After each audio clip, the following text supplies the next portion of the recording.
Praise lord. Welcome to the channel. In Jesus దేవుని మహాకృపను బట్టి అందరూ క్షేమంగా ఉన్నారని ఆశిస్తూ ఉన్నాను. ఈ దినం దేవుని వాక్యం ఆదికాండం 49వ అధ్యాయం 6వ వచనం.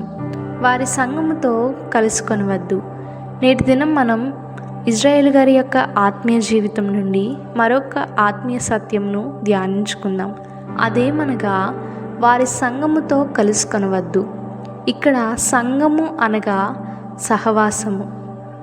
ఏ సహవాసమును బట్టి నీవు దేవునికి దూరం అవుతా ఉన్నావు, ఆ సహవాసం నీ జీవితంలో విగ్రహం వలె ఉండి దేవుని యొక్క ప్రేమను అర్థం చేసుకోలేని స్థితిలో నిన్ను ఉంచుతా ఉన్నదేమో.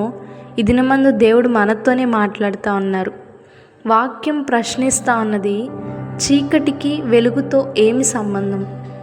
మన జీవితంలో చీకటికి ప్రాధాన్యత ఇస్తూ ఉన్నామా? చీకటి సహవాసాలకి ప్రాధాన్యత ఇస్తూ ఉన్నామా? వెలుగుకు అనగా దేవునికి ప్రాధాన్యత ఇస్తూ ఉన్నామా? దేవునితో సహవాసమునకు ప్రాధాన్యత ఇస్తూ ఉన్నామా? చీకటి సహవాసములతో కలుసుకొనవద్దని వాక్యం స్పష్టంగా చెప్తా ఉన్నది. మరి మన జీవితంలో ఏ సహవాసమును బట్టి మనం దేవుని యొక్క ప్రేమ నుండి తొలగిపోతా ఉన్నాం, దేవుడిచ్చే ఆ ఆశీర్వాదమును కోల్పోతా ఉన్నాం. జ్ఞాపకం చేసుకుందాము.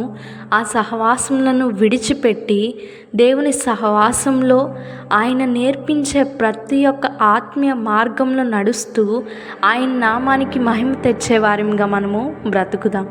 అటు రీతిగా దేవుడు మనల్ని ఉంచునుగాక. ప్రార్థించుకుందాం. మమ్మల్ని మిక్కిలిగా ప్రేమించిన మా ప్రియ పరలోకపు తండ్రి, ఈ దినమందు ప్రభువా, ఏ సహవాసమును బట్టి నీకు నీ ప్రేమకు దూరం అవుతా ఉన్నామో తండ్రి, జ్ఞాపకం చేసుకుంటున్నాం తండ్రి. దయతో మన్నించండి.